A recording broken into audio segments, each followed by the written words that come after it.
is limited government an oxymoron? So tell us about limited government and then what the ultimate limited government is in your estimation.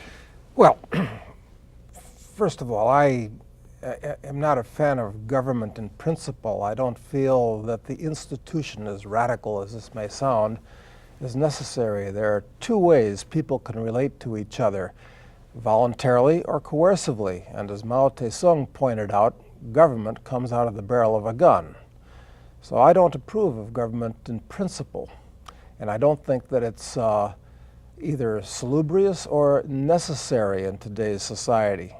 Anything that needs to be done will be done by entrepreneurs. You don't need the dead hand of the state. Perhaps you can make an argument, should do three things. Since government is force and coercion, it should protect you from force within its bailiwick, police, protect you from force outside its bailiwick, an army, and supply a court system so you can adjudicate disputes without resorting to force. And if we had a society like that, you could sign off on that. I'd be all right. I could live with it. Unfortunately, those three functions are so important to the running of a civil society, they can't be trusted to the kind of people that inevitably go into government, who tend to be busybodies and power mongers. And always, this is the problem with limited government, is it tends to grow like a cancer over time. And as evidence, I offer you the history of the United States itself.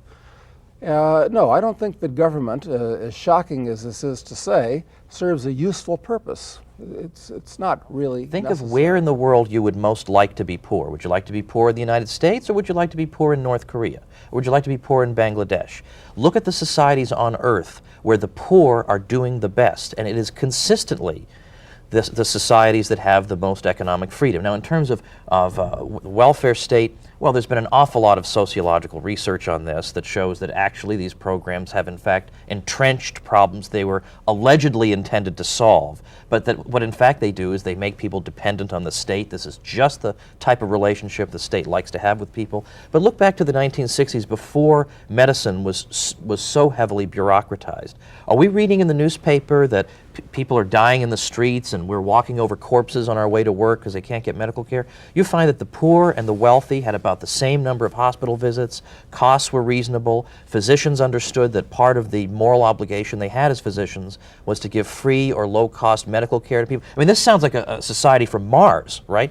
Whereas today we have this gargantuan regulatory mess and we think this is what free market medicine causes. So I would say that the private productive sector and the voluntary sector can take care of these people, and your local parish would take care of these people rather than let them starve. But these gigantic budgets, like the New York welfare budget, has consistently 70% of it goes to overhead. So it's not even as if you would have to replace dollar for dollar what the government is doing. And moreover, if you look at in the 60s, when people were learning that the government is waging a war on poverty, and you look at voluntary giving, it goes right down, right down. Then you look in the 1980s when welfare spending was actually increasing, contrary to popular belief, just increasing more slowly. It was still growing, but people were under the impression that it was being cut mercilessly. And then you look at charitable giving, it's exploding during the alleged decade. We get from where we are to where you'd like to be, or at least move the needle in that direction? Well, I'm afraid that as we speak now, we're in just the very early stages of what I call the Greater Depression.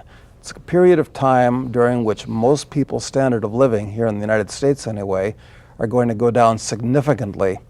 But it's also a time when distortions and misallocations of capital in the marketplace are liquidated.